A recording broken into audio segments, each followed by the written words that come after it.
Kilala mo ako? Kung hindi ako nagkakamali, ikaw si Crisostomo Ibarra. Kung ganun ay, tulungan mo ako at magkaklas tayo.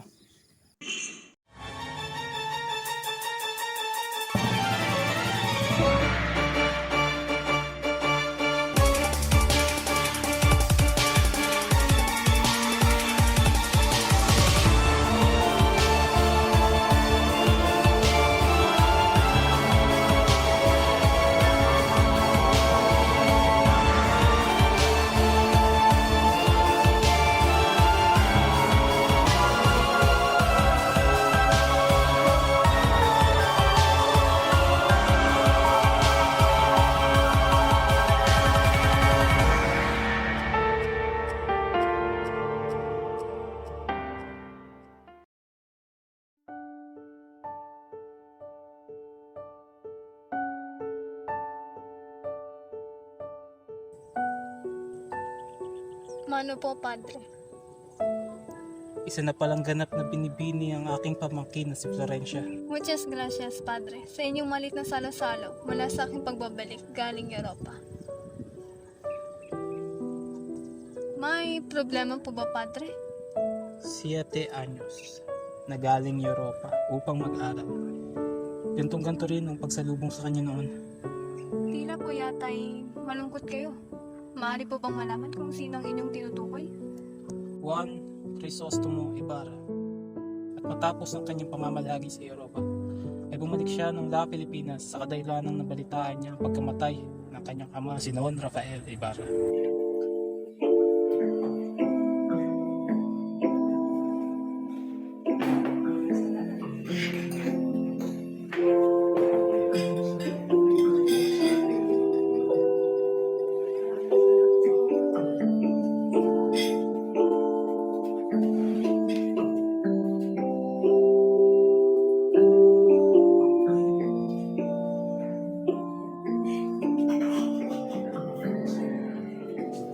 Padre Damaso, tila ba masama ang loob mo sa pagdating ng binata? Alam mo yung mga Hindyo, natuto lang ng kaunti kung masay napakataas. Tulad daw mga nakapag-aral sa Europa. Mukhang yata ang hindi maganda ang gusto mong Vamos a beber y criterione, señores. Besa muerta! Tanyente Guevara, wala kang karapatang sumbatan ako sa mga pinagsasabi ko sa mga Hindyo at wala rin karapatan ng mga hari sa pagpaparusa ng simbahan sa mga erehe. Hindi yun maaari, Padre Damaso. Ipagpaumanhin ninyo mga ginoo. Ngunit maya-maya ay nariyan na si Ibarra. Buenas noches, señores. Buenas noches, Sampier Señor. Padre!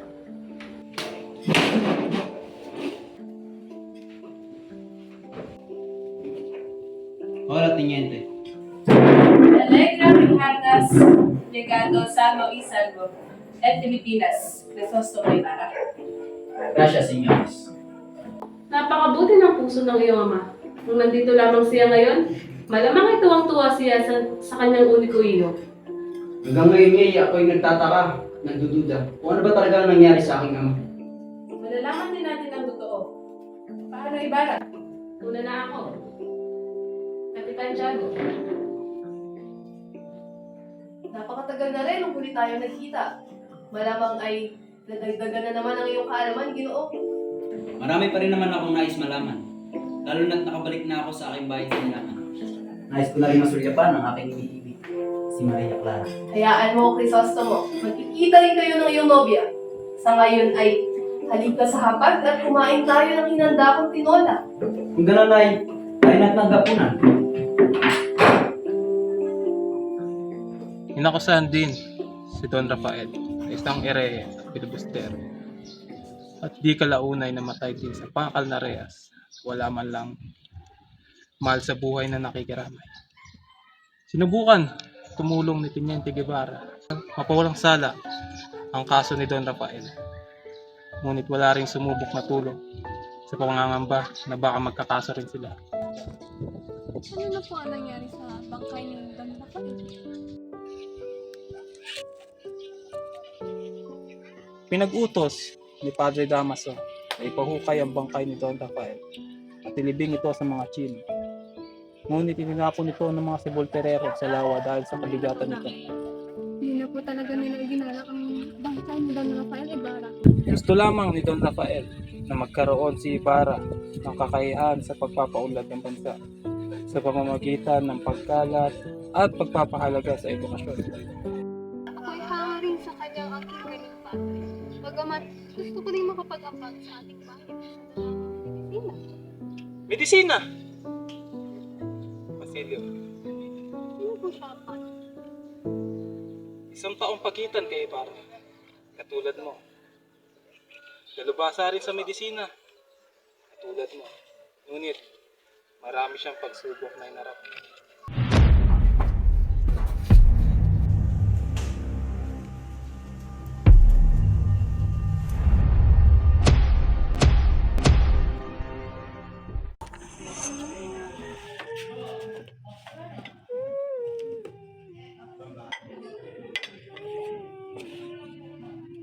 May makakain ba? Mayroon. Bisa mo, nagugutom ako. Ito na. Bilis!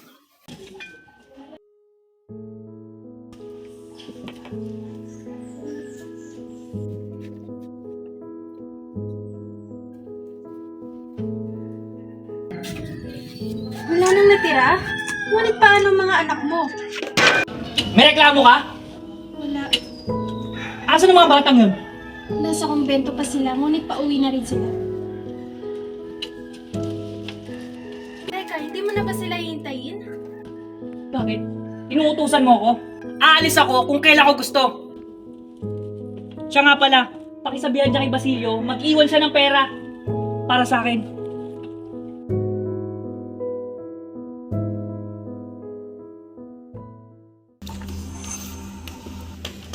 Inay? Inay? Gising pa po ba kayo, Inay? Basilio? Anak ko? Anong nangyari sa iyo? Bakit ka umiiyak? Bakit ang dami mong sugat? Inay, tumakas po ako sa kumbento, Inay. Takot na takot po ako. Si Crispin po. Ano? Anong nangyari kay Crispin? Si Cris- Nasaan siya? Si Crispin po naiwan po sa kumbento. Hindi po siya makakauwi, Inay. Pinagbibintangan po siyang nagnakaw. Ano? Inakusahan nila ang mabait kong si Crispin? Dahil ba sa mahirap lang tayo, kaya't kailangan natin magdusa? Inay. Basilio, nagugutom ka na ba? Halika!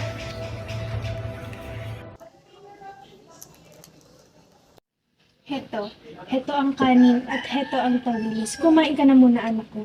Ngunit, Inay, hindi po ako kumakain ng tawilis. Alam ko, anak. Nagluto ako ng ibang ulam kanina, ngunit dumating ang iyong anak. Dumating po si Itay? Oo. Malis din po agad siya, hindi po ba? Basilio? Patawad po, Inay. Sige, kung ayaw mong kumain, mamahinga ka na muna. At bukas ay gagawa ko ng paraan upang makausap ang kura. Sige po, Inay.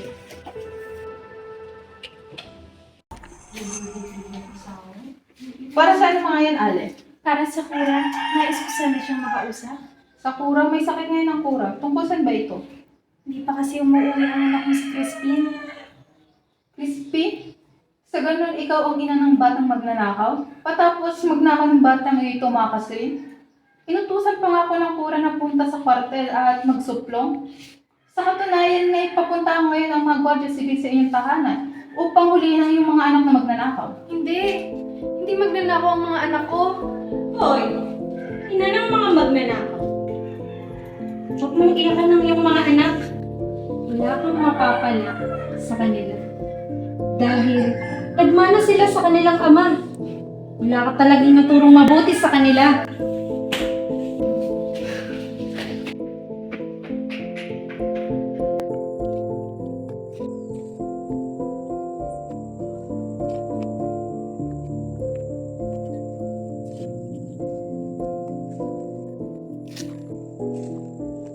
Ikaw ba ang ina ng mga magnanakaw?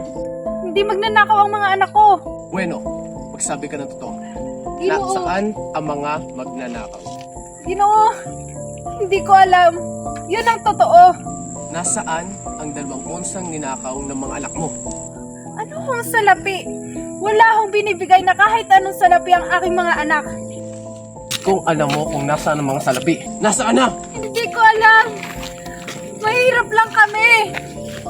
Sumama ka sa akin.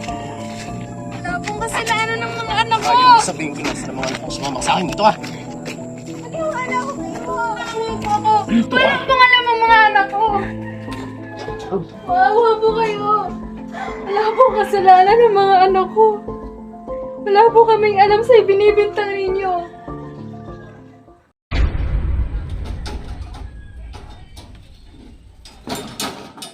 Makakalaya ka na. Pinag-utos ito ni Alperes.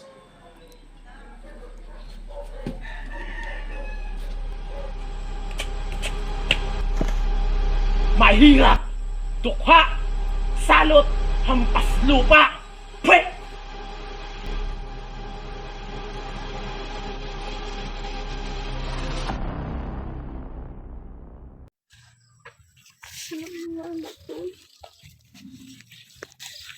Si Basilio.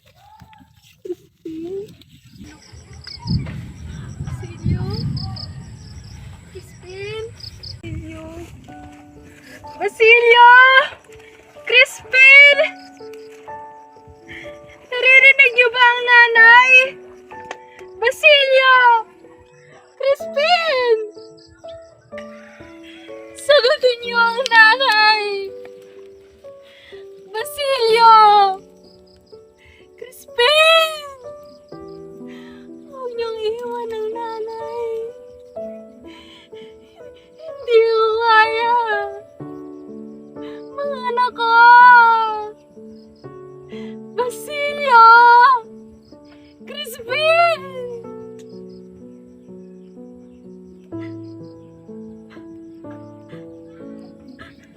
Grabe na po pala ang pangangabuso ng mga Kastila sa mga Pilipino.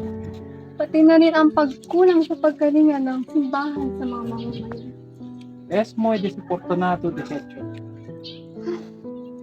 Ayaw na lang po maglanyada sa ilang, Padre. May punto ka sapagkat ito ang pinakapasatiempo ng mga kababaihan at kalalakihan. Di ba, Florencia? Ako'y sumasang-ayon din sa inyo, Padre. Pagamat marami rin kayo maaaring pag-usapan, tulad na lamang nito.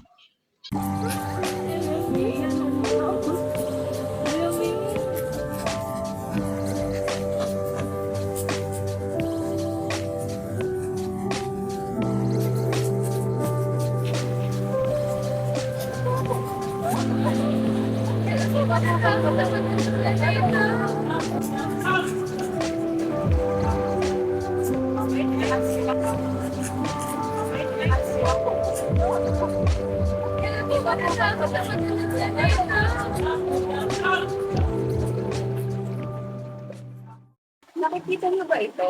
Ang abaniko. Ang abaniko ang nagmimistulang pinig ng mga dalaga.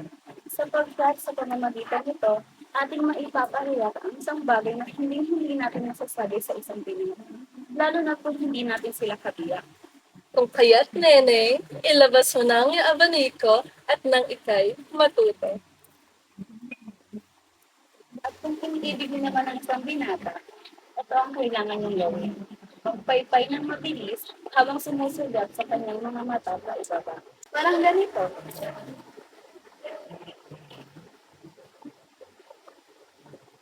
Buenos dias, Maria Clara.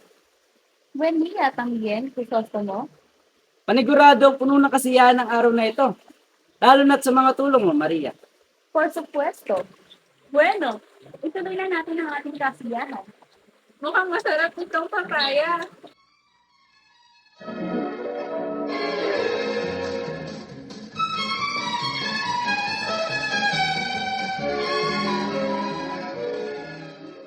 Si Padre Salvi ata yun.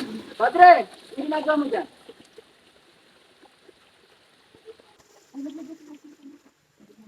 Padre!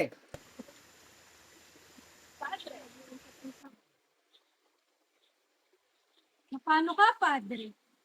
Sapagkat ika'y puno ng ikalo sa iyong katawan. Ako'y naligaw lamang rito.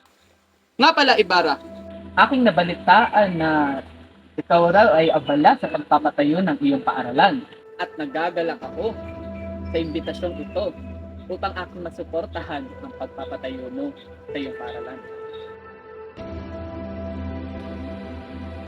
Bueno, ako ipaparito na muna. So, Padre,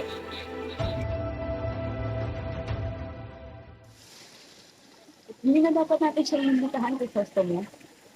Natatakot talaga ako sa kanya. Baka iba ang kanyang pagtingin sa akin. Kahit binanggit niya ang kanyang pagsuporta sa eskwela, hindi ko hayaang may gawin siya sa iyo, mahal ko. Subukan lamang niya at ako makakarap niya. Sanga-sanga ng daan ng pinahak mo kay Crisostomo. Sabihang mapanganib kapag ikaw lamang ang mag-isa nang hindi mo ako kasama. At ngayon, kasama na sa buhay ko ang panganib. Gusto mo pa rin bang maging bahagi ng buhay ko? Walang pagtutumangging oo. Dahil nandito lamang ako para sa iyo. Naway gabayan ka ng aking mga panalangin. At ang iyong tagumpay ay tagumpay rin ng mga kabataan ng San Diego. Noon pa may kasama ka na sa inarap ko, Maria. At hindi kita iiwan, mahal ko. Gracias. Todos in silensyo! Anong kaguluhan ito? Tila mali kayo na napuntahan. Silensyoso, ngunit hindi ko ang pakay namin dito. Kung ganon, ano ang inyong pakay? Ilabas niyo ngayon rin ang kriminal na si Elias. At nalaman ko din na siya ang kinuha niyong piloto kahapon.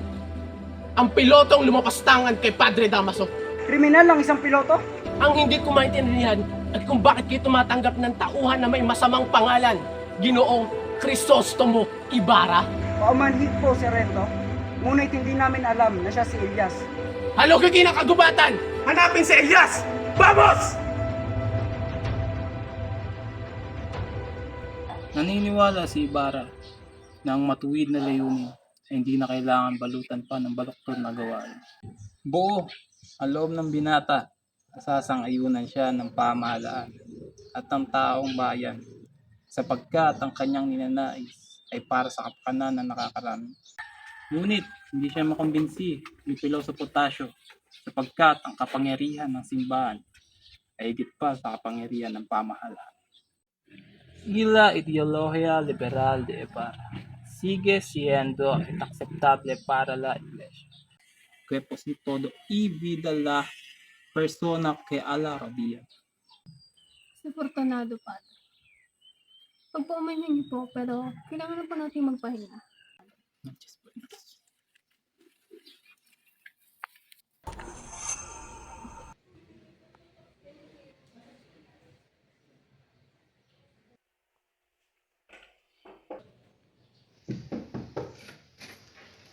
Magandang gabi, Don Crisostomo. Elias, magandang gabi rin. Anong may paglilingkod ko sa iyo?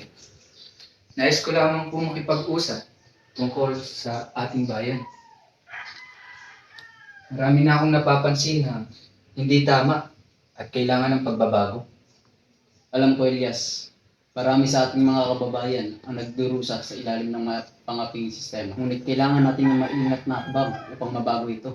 Don Crisostomo, kailangan natin ng radikal na aksyon. Hindi sapat ang reforma. Kailangan natin ng tunay na pagbabago. Naunawaan ko ang iyong punto, Elias. Ngunit, paano natin makakamit ng kalayaan kung hindi tayo magtutulungan at magtataguyod ng edukasyon? Edukasyon ang simula. Ngunit hindi ito sapat. Kailangan natin ng pagkakaisa at aksyon laban sa mga mapang-api. Hindi natin pwedeng intayin ang pagbabago. Kailangan nating ipaglaban ito. Ngunit, paano kung ang ating mga aksyon ay magdulot ng kaguluhan? Ayoko maging dahilan ng pagdanak ng dugo. Minsan, ang kalayaan ay may kaakibat ng sakripisyo. Handa akong magbuwis ng aking buhay para sa kalayaan ng ating bayan. Ikaw, Don Crisostomo, handa ka ba? Piloso Potasio. Mukhang napakainit ng inyong talakayan. Ano ba ang inyong pinag-uusapan? At pinag-uusapan namin ang tungkol sa kalayaan ng ating bayan at ang mga akbang na dapat namin gawin. Kalayaan. Isang napakahalagang paksa. Ngunit inyong tatandaan na ang tunay na kalayaan ay wala sa pisikal ninyo, kundi nasa kaisipan at nasa espiritu. Ano ang silbi ng kalayaan kung ang isip ay takot pa rin at puno ng kamagmangan? Tama ka, pilosopo. Ngunit kailangan natin ng pisikal na aksyon upang mapatunayan natin sa ating mga kababayan na posible ang pagbabago. Ano man ang inyong pipiliing landas, ay inyong tatandaan na ang pinakamahalaga sa lahat ay ang pagmamahal sa bayan at sa kapwa. At huwag din kalimutan ang lumingon sa pinanggalingan at ang tunay na mithiin para sa isang magandang kinabukasan. Salamat sa inyong mga pananaw, Elias at Puloso Potasio. Kailangan ko muna pag-isipan ng lahat ng ito. Ngunit ang inyong mga salita ay nagbigay sa akin ng lakas ng loob at kaliwanagan. Nasa likod mo ko doon, Crisostomo. Ano man ang iyong magiging desisyon, ay susuportahan kita. At ako naman ay nakaginaan dito. Handa sa iyong magbigay ng payo. Mag-iingat kayo sa inyong mga ginagawa mga binata. Nauna na kami doon, Crisostomo.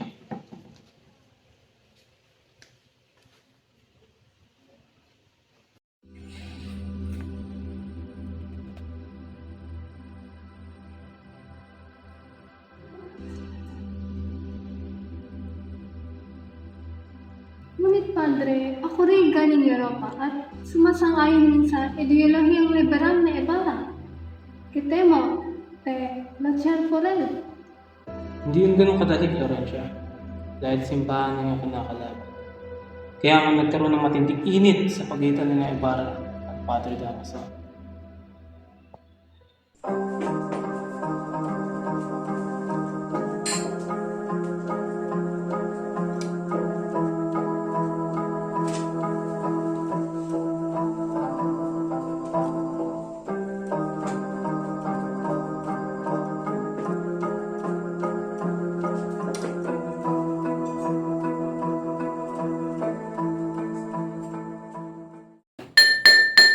Mga Ginoo at Binibini, hayaan niyong ipakilala ko sa inyo si Kapitan General.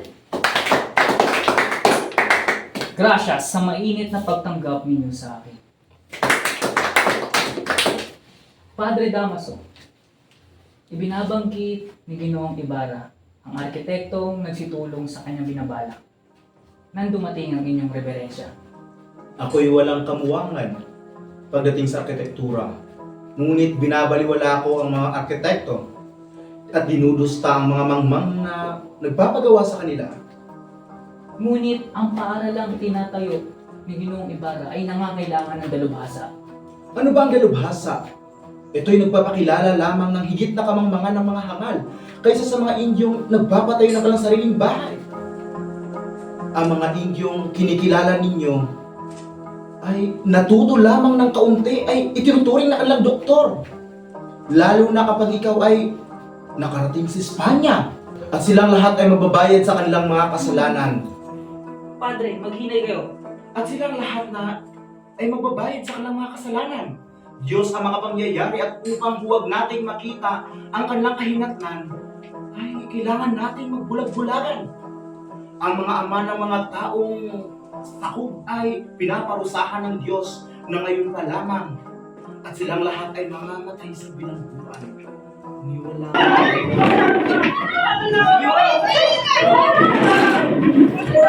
Nakikita mo ang katahimikan na yan? Ikaw ay sugo ng kabanalan. Paring puno ang bibig ng pananalig, ngunit ang puso ay imbi at lusak. Huwag kayong lumapit. Natatakot ba kayo madungisa ng masamang dugo ang aking kamay? Nalipusta ang aking ama, siniraan, inusig, ginamit ang kamangmangan. Ginamit ang mangmangmang laban sa kanya.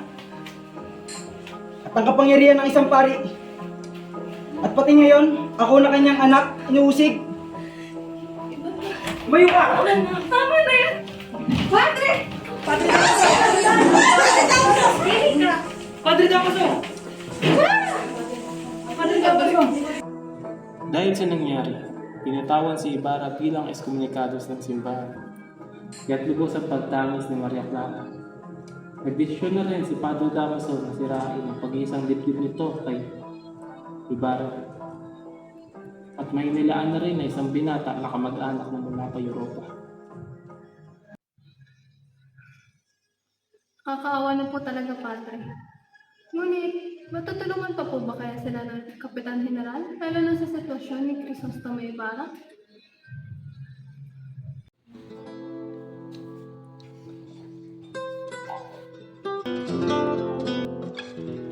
Ipinahanap ko na po kamahalan, ngunit may isang binatang mapilit na nais kayong makausap. Tila, kung meron kayong panahon upang mapairal ang katarungan, tila ito'y isang binatang kaaway ni Padre Damaso. At meron pang isa?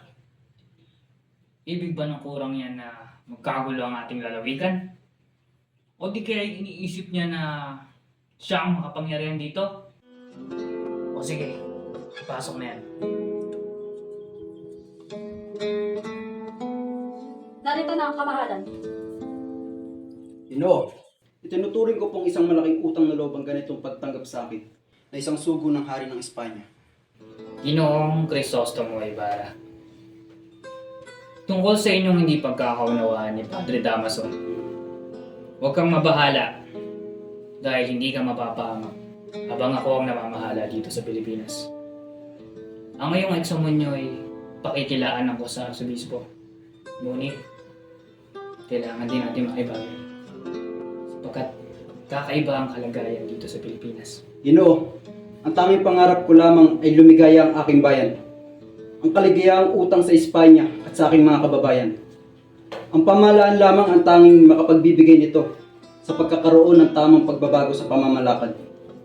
Kung namasdan sana ninyo ang mahihirap na buhay dito sa amin, sana'y namasdan ninyo ang wagas na puso't kilos na walang halong paimbabaw.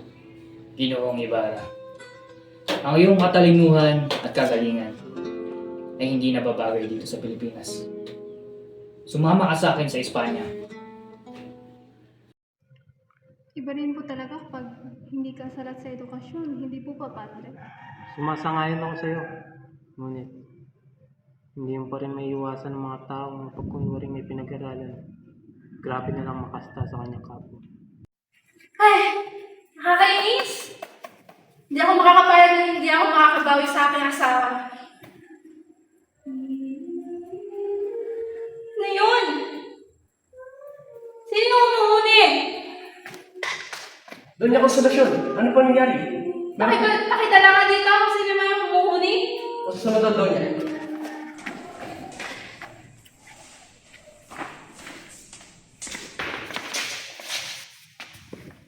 Kanta, ahora! Apresurante! Kanta! Kanta!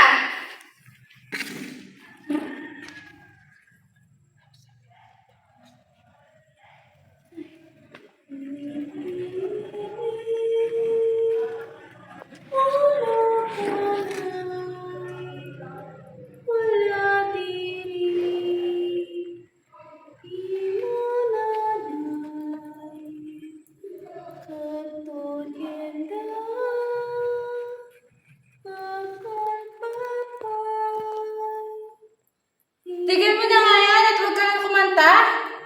Dahil ako'y nalulungkot. ¿Qué está susurrando ahí? ¡Salte! Ay.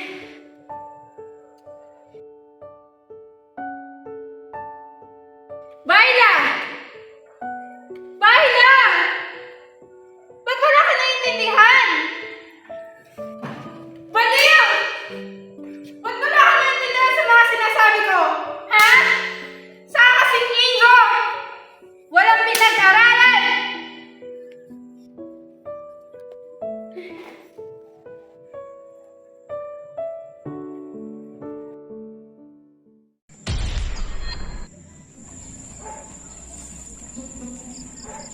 Anong tinitingin-tingin mo dyan, Doña Victorina? Pwe! Sino nagbigay sa'yo ng karapatang tumura sa aking harapan? Ikaw na asawa lang ng isang Alvarez? Asawa lang! Ikaw nga, asawa na nga ng pilay, nagpapanggap ng doktor. Ano pinagmamalaki mo, Doña? Abay, talaga nga naman. Bumaba ka nga dito at Hoy! ano na naman nangyayari dito?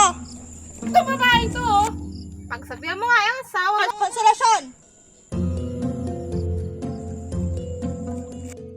Sa ngayon, ang ating lipunan ay isang lipunan parang may maluwatang sakit. At upang magamot ang pamahalaan, inangangailangan ng mga paraang marahas, ngunit kapakipakinabang.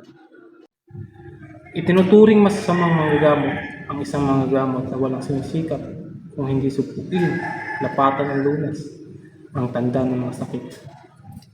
Kasamaan ay naririyan at malayang nakakalaya ang tunay na salarin. Yan na lamang ang mga naging hinaing ng mga inuusig. Kaya na lamang po ba nagawa yun ni Elias sapagkat ang kanyang kasawian may pinagbubuhatan? Dahil sa walang kasawiang dinananas niya at ng kanyang mga mahal sa buhay, nag-usap-usap ang mga sawi-palad, lubusin ang mga kwartel upang patunayan sa mga sibil ng kanilang amay may mga anak na lalaki. Ngunit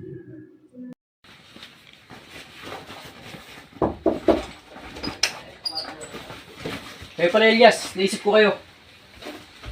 Nakalimutan ko sabihin kahapon ang pangalan ng Kastilang ninuno nyo. Ginoo, hindi pagsubok sa kawayan ang dapat nating pag-usapan. Ang kailangan po ay pagtitipon at pagliligpit. Tumakas kayo agad. Sunugin ninyo ang lahat ng maaaring makapangyaya sa inyo. At sa loob ng 1 oras, kailangan makarating kayo sa isang lugar na ligtas sa panganib. At bakit naman kaibigan? Sunugin niyo ang lahat ng kasulatang isinulat ninyo o ipinadala sa inyo, sapagkat katatapos ko lamang matuklasan ang isang gawaing pag-aalsa. Kayo ang pinagbibintangang namumuno sa pag-aalsang ito. Isang pag-aalsa? At sino naman ang nagbabalak? Hindi ko na po nakuhang alamin ang pangalan ng may balak mag-alsa. Di pa po nagtatagal na ako'y nakikipag-usap sa isa sa mga sawing palad na sadyang binayaran upang isagawa ang pag-aalsa. At wala akong nagawa upang sila'y pigilan. Hindi ba nabanggit sa inyo kung sino ang nagbayad sa kanila? Opo, matapos akong pilitin na ilihim ko ang bagay na ito, ay pinagtapat na kayo raw ang nagbayad. Ano? Ginoo, wag na kayong mag-alinlangan pa. Wag na nating aksayahin ang panahon, pagkat ang pag-aalsa ay maaaring magsiklab sa araw na ito. Umigtas kayo, Ginoo, at ingatan ang inyong sarili, alang-alang sa inang bayan. Kung gayong kaibigan, tulungan mo ako. Diyan sa karpetang iyan natatago ang mga sulat ng aking pamilya. Ibukod mo ang sulat ng aking ama. Titabi mo ang mga lagda. Nakikilala ba ng pamilya nyo si Don Pedro Ibarra-Media? Oo. Kaibigan siya ng aking nuno sa tuhod. Si Don Pedro Ibarra-Media ang pumaslang sa aking nunong lalaki. Tingnan mo ako ng mabuti. Tingnan mo ako nagtitiis ngayon. Habang ikaw, buhay, may tirahan, mayaman, may pag-ibig. Buhay! Buhay!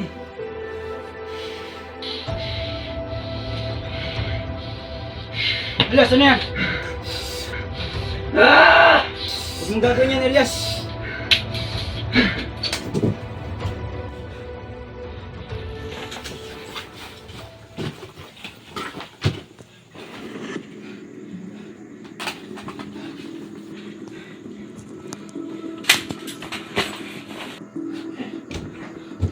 Saan ka nakari? Hindi mo nabubuksan? Gigibay namin itong pinto!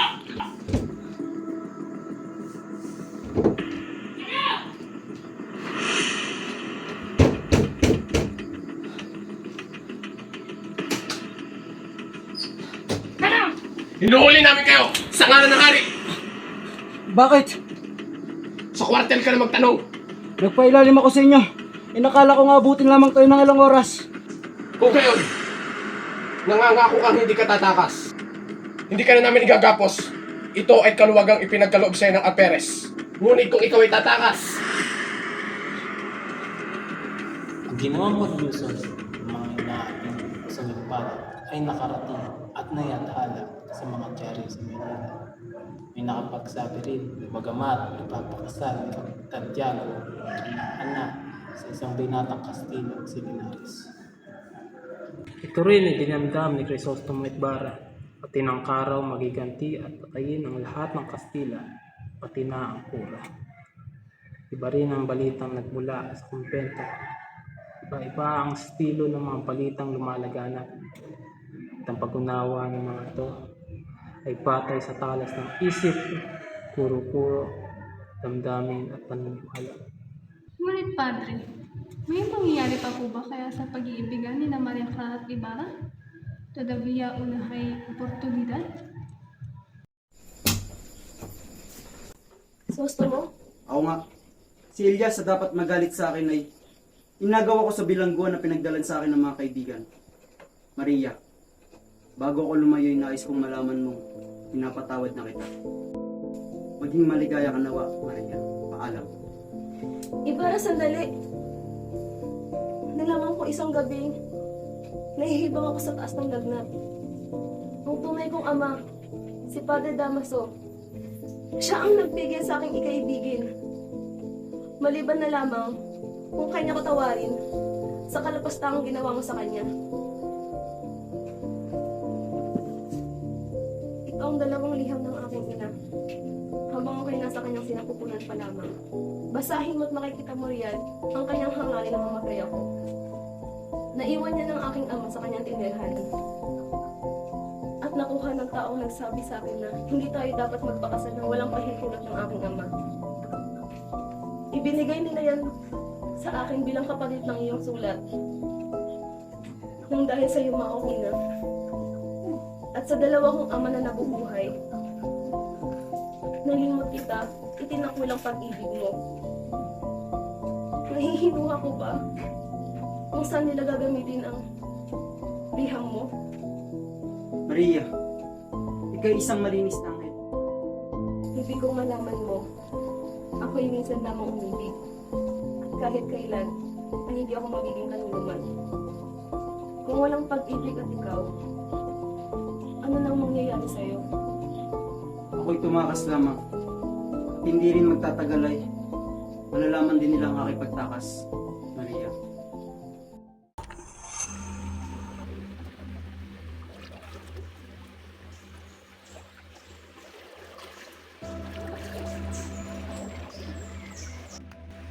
Dadalhin ko kayo sa kaibigan ko sa Mandaluyong. Ihahatid ko ang salapi na aking itinago upang magamit nyo sa inyong pangingibang bansa. Ang ibang bansa? 2 beses mo na iniligtas ang aking buhay sa kabila ng pagkawala ng iyong angkan sa aking angkan. Mararapat lang na ibalik ko sa inyo ang iyong nawalang yaman. Sumama ka sa akin sa ibang bansa at magturingan tayong magkapatid. Tayong dalawa na parehas sa palad sa sarili nating bayan. Hindi ako magiging maligaya sa ibang lugar. Dito ko nais mamatay at magtiis. Ngunit, maaari kayong magtagumpay sa pangingimbang bansa. Kung daranasin nyo ang paghihirap, ay panigurado kung itatakwil nyo rin ang sarili nyong bayan. Hindi totoo yan. Wala akong ibang inisip kundi ang ating bayan. Hindi nyo ako nauunawaan. Alam kong iniibig nyo rin ang ating bayan. Kung mararanasan nyo ang paghihirap, kagutom, at pag-uusig, ay panigurado kung itatakwil nyo ang sarili nating bayan.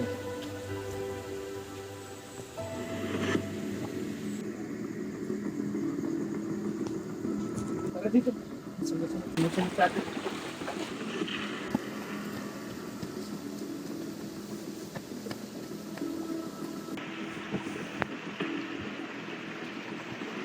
Lulundag ako upang mapukaw ko ang atensyon ng Guardia Civil. Huwag kang umalis. Lumaban na lang tayo. Hindi tayo magtatagumpay. Wala tayong armas. Wag. Magkita na lang tayo sa Noche Buena ng libingan ng iyong ninuno.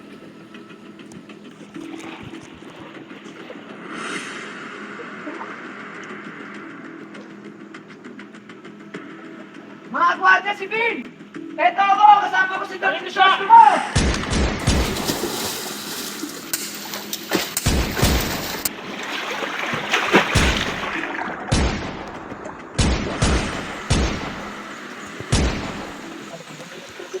Yes. Yes.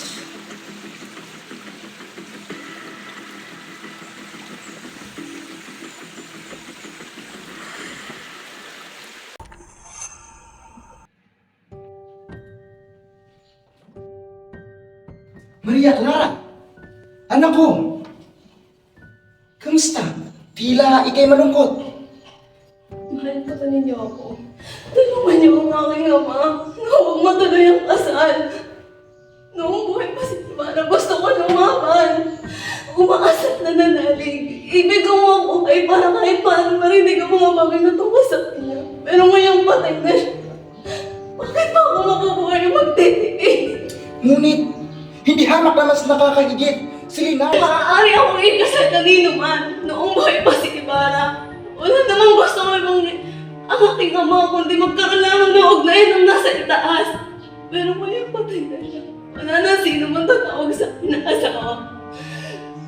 Kumbento o simenteryo lamang ang aking pagpipilian. Patawad, anak ko. Hindi ko ninanais ang kalungkutang ito. Nais ko lang bigyan kita ng magandang kinabukasan, ng kaligayahan. Dahil ito'y mahal kita. Kung ngayon wag mo ko hayaang maging malungkot habang buhay, ibig ko na lamang na mamatay o maging madre. Isang madre? Hindi mo alam, anak ko. Hindi mo alam kung ano nasa likod ng pader ng kumbento. Matanda na ako, Maria Clara. Hindi na kita maalagaan ni ang kaligayahan mo. Humiling ka ng iba pa. Mahinahong lalaki, kahit sino man. Huwag lang ang kumbento. Kumbento o pamatayan! Sige na! Te permet converterte. Neonamona.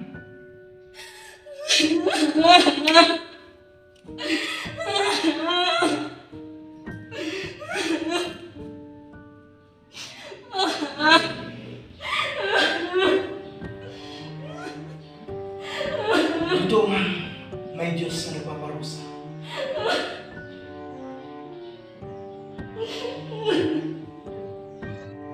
Verdaderamente, Padre. Verdaderamente. Naalala mo pa ba si Basilio?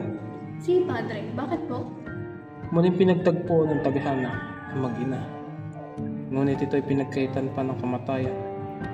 Kung kaya't malamig na bangkay ni Sisa ang naghaka na lamang ng bata. Kasabay din ng pagkamatay ni Elias dahil sa sugat at nanapo ito sa lawa. Ngunit bago pa man mangyari yun ay nabili na ito kay Basilio. Sunugin ang kanilang pangkay. Dahil doon sila ay namatay nang hindi man lang nasisilayan ang ningning ng liwayway ng kanilang inang bayan, la Pilipinas. Kung ganyan na lamang po ang magiging karanasan nila, nakatitiyak po ako. Maghahari ang kasakiman sa bayang ito.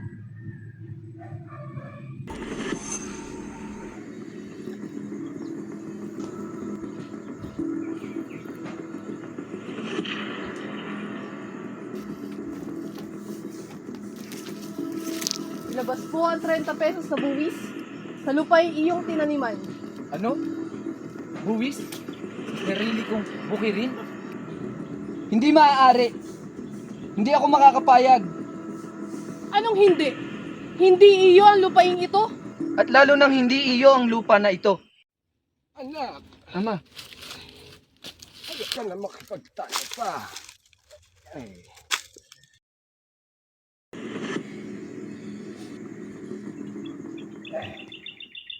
Hayaan mo na, anak. Isipin mo na lang ay natalo mo sa sugal. Sapagkat kung manalo ka man sa kaso, ikay paniguradong pahihirapan. ngunit ama, sinasamantala nila ang aking kamangmangan. At si Tino, wala akong magawa. Hinayaan ko nang magsundalo. Ano ito? Bitawan mo ako! Huwag ka na pumalag. Bakit mo ako hinuhuli? Huwag ka na sabi pumalag. Bitawan mo ako! Hindi. Nabalitaan mo na ba kung anong nangyari kay Kabesang Tales? Ano pong nangyari, Padre? Nakalaya na si Kabesang Tales sa tulong na kuwaltang naipon ni Huli.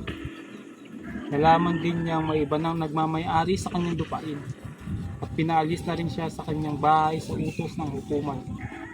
Binigyan lamang siya ng 3 araw upang kunin ang lahat ng kanyang gamit. SOS Verna and Tosix, Padre. Ngunit Padre, ako po'y may nakalat na bali-balita sa ating bayan. Si Kabesang Tales daw ay... tama ang balitang narinig mo, Florencio. Si Kabesang Tales, pinatay niya ang praileng tagapangasiwa ng lupain sa kadahilan ng pagtutuligsa at pagpapahirap sa mga tao sa lupain. Sumali siya sa mga tulisan.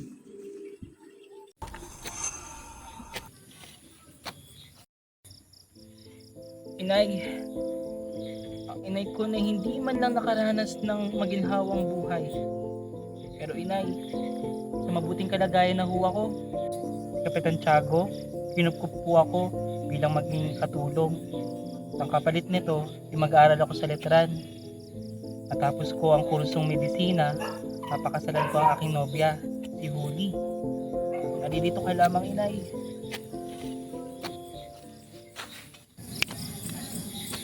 Ano yun?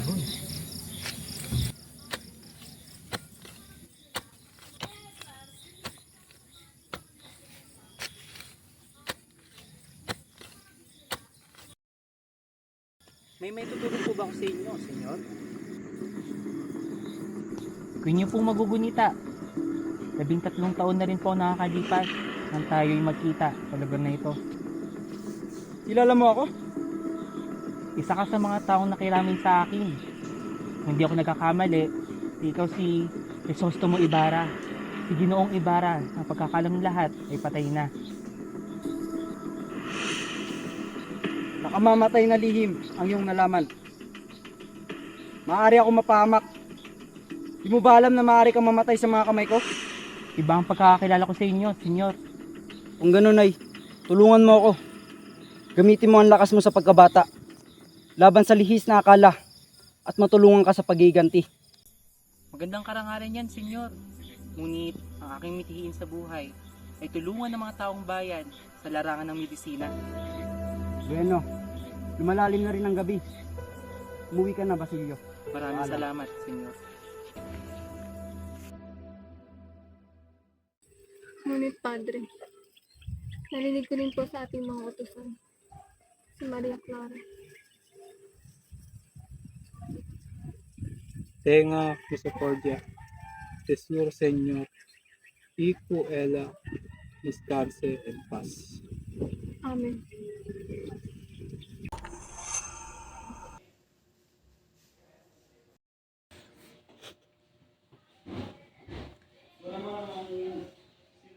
Tila ako'y nagtataka sa iyong kondisyon. Ika'y naglalaway, namumutla na para bang isang patay. Sino naman ang magbibigay sa iyo ng isang apyan? Gayong si Simon lamang at Padre Irene ang dumadalaw dito. Kamusta ang may sakit? Ang lasang opium ay gumalat na sa kanyang katawan. Bukas o sa mga susunod pang mga araw ay maaari na siyang mamatay. Sa loob ng 1 oras ay magsisimula na ang himagsikan sa pamamagitan ng aking udyat. Bukas ay wala nang aral-aral, wala nang universidad, wala nang ibang makikita kundi patayan. Ako ay nakahanda at tinitiyak ko ang aking tagumpay. Kapag kami ay nagtagumpay, lahat ng hindi tumulong, bagaman may kayang dumamay, ay tuturing namin kaway.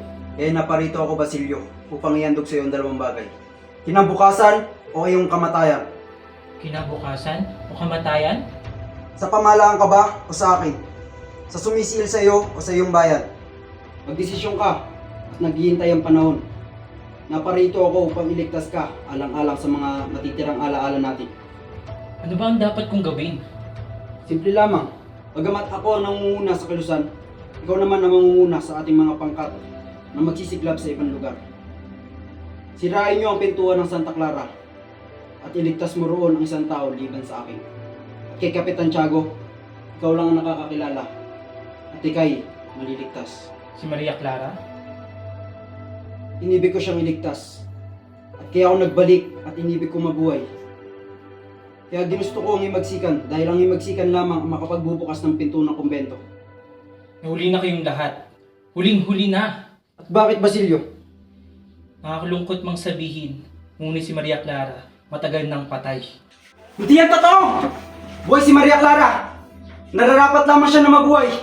Iya'y duwag na pagdadahilan. Bukas ay ililigtas ko siya at mamamatay ka. Araw-araw akong pumupunta sa kumbento upang makibalita. Tignan mo ang lihim ni Padre Salve kay Padre Irene. Si Kapitan Tiago, araw-araw, gabi-gabi umiiyak. Kaya hindi ako magsisisi kung bakit siya nakaganyan. Kung man lang siya nakita, kung man lang nasilayan ng kanyang mukha.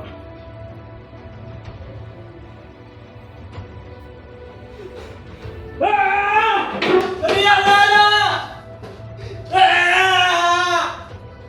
Padre.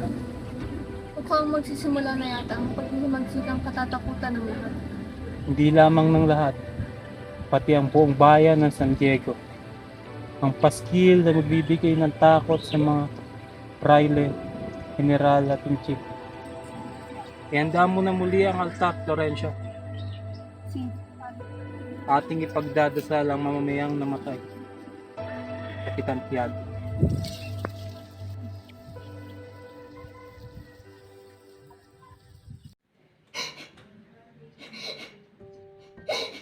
Padre, tulungan niyo po ako.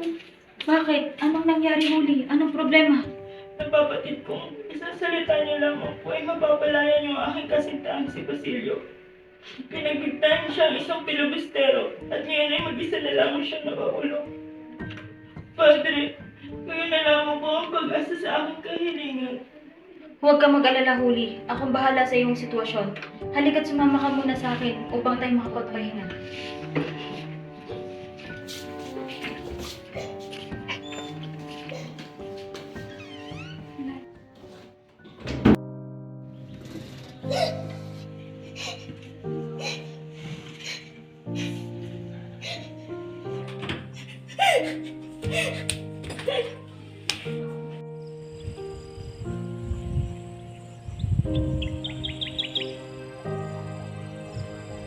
Wala na ba talagang pag-asa at liwanag ang bayang ito?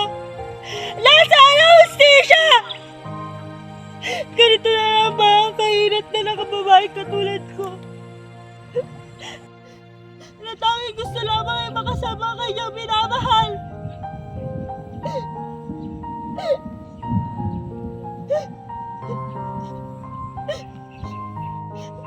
Paalam, mahal ko.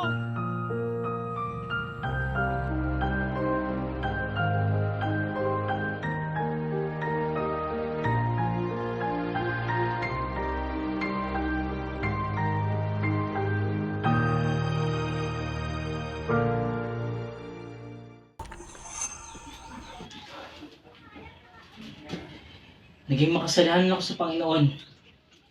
Di ako naging mabuting kapatid. Ang pag-iwas ko sa gulo ang nagdulot sa akin ng pagkabilanggo ng aking nobya. Simon, nais kong sumamat sa iyo at gumanti ng sama-sama. Ang iyong kalagayan ay tulad lamang sa akin. Sa iba pang mga sinawing palad. Itutuloy natin ang rebellion. Halika.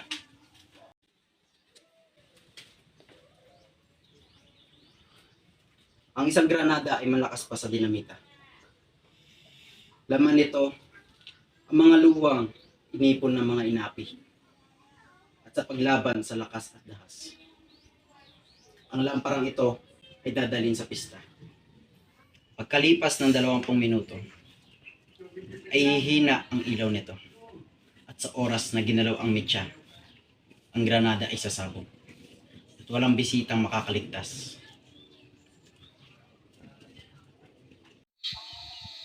Ngunit Padre, ako po may nalaman din sa kasalang magaganap sa pagitan ni Pilaes at ni Paulita. Ano na po kaya mangyayari kay Sagani?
Nakakaawa ang mga taong walang malay na mamamatay dito.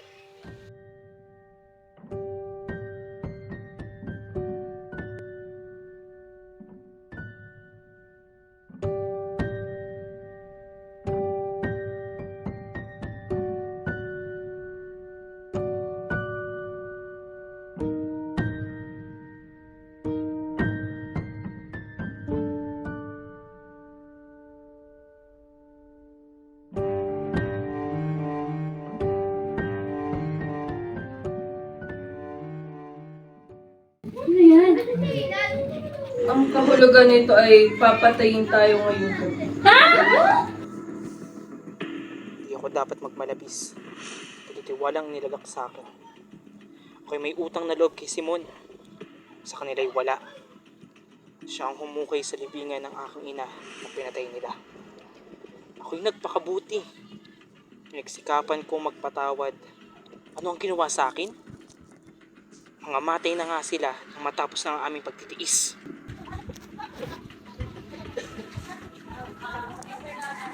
Sagani! Basilio? Sagani! Hindi ka na maaaring manatili pa dito.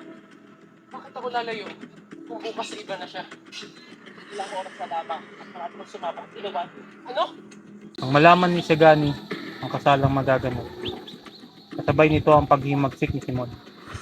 Agad-agad niyang kinuha ang lampara. Tinapon ito sa ilog. Ano sila? Sila!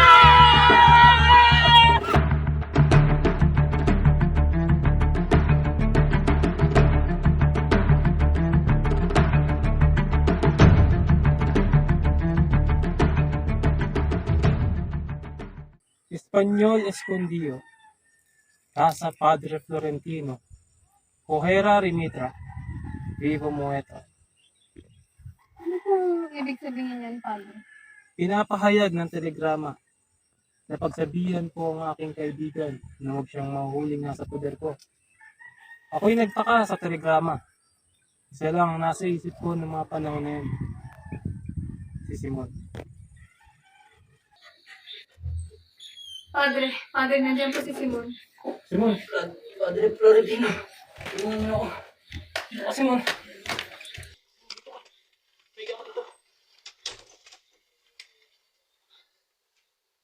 Naging suliranin sa akin kung ano ang dapat kong gawin. Dahil huhulihin siya ng mga sibil. Ngunit Padre, siya'y sugatan rin at ako'y nakatitiyak na mahihirapan siyang tumakas. Binalita ko yun sa kanya. Pero pakutya lamang umiki sa akin si Simon. Pero ano pang nais niya iparating? Ako'y nagtataka kung bakit ayaw niya magtago. Nagulat na lamang ako nang dinatnan ko siya sa kwarto. Simon? Simon? Diyos ko! Ano yung iniinom mo? Ano yung iniinom mo?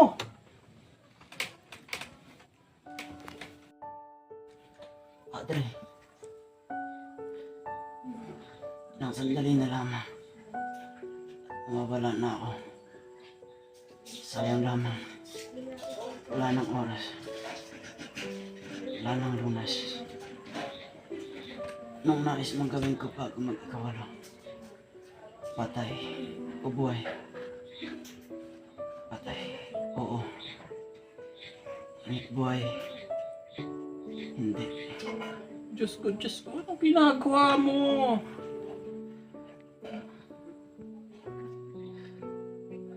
Padre, huwag kayong mabala. Ang nagawa ay nagawa na. Di ako maaaring mahuli, ninunan. Alalaman nila ang aking lihim. Huwag kayong mabala. Huwag kayong malito. Makinig kayo. Malapit na maggabi. Hindi ako pwede magsayo ng oras. Kailangan ko nasayin sa inyo ang aking lihim. Itatanong ako sa inyo isang pag-aalinlangan. Kayo, naniniwala sa Diyos. Malaki ang paniniwala. Sabihin niyo sa akin, meron bang isang Diyos? Pinoong Simon, patawarin kayo ng Diyos. Nakita niya ang iyong pagpitiis at pinahihintulutan kayong matagpuan ang kaparusahan sa inyong mga sala. Ito'y sa pamamagitan nagpagtatamo ng kamatayan sa kamay ng iyong mga sinulsulan. Dito'y makita natin ang kanyang walang hanggang awa. Isa-isa niyang sinira ang iyong mga paraan. Una na lang ang pagkamatay ni Maria Clara. Makaraan niyon ay isang paraang mahiwaga. Sundin natin ang kanyang kalooban. Bakit niya pinakait sa akin ang isang tulong? Pagkat gumamit ka ng kaparaanang hindi niya pinahintulutan. Kung lalaya ba ang bayan sa pamamagitan ng kasamaan? Tanggap ko ang aking pagkakamali. Ngunit, sapat ba na ipagkait ng Diyos ang kalayaan ng isang bayan at ideyang iligtas ang mga salarin isa sa akin? Ang mga tapat na loob at mga karapat dapat ay kailangan magtiis upang ang kanilang adhikain ay kumalat at malaman. Mayroong ding hatol at pag-uusig ang Diyos sa mga maniniis.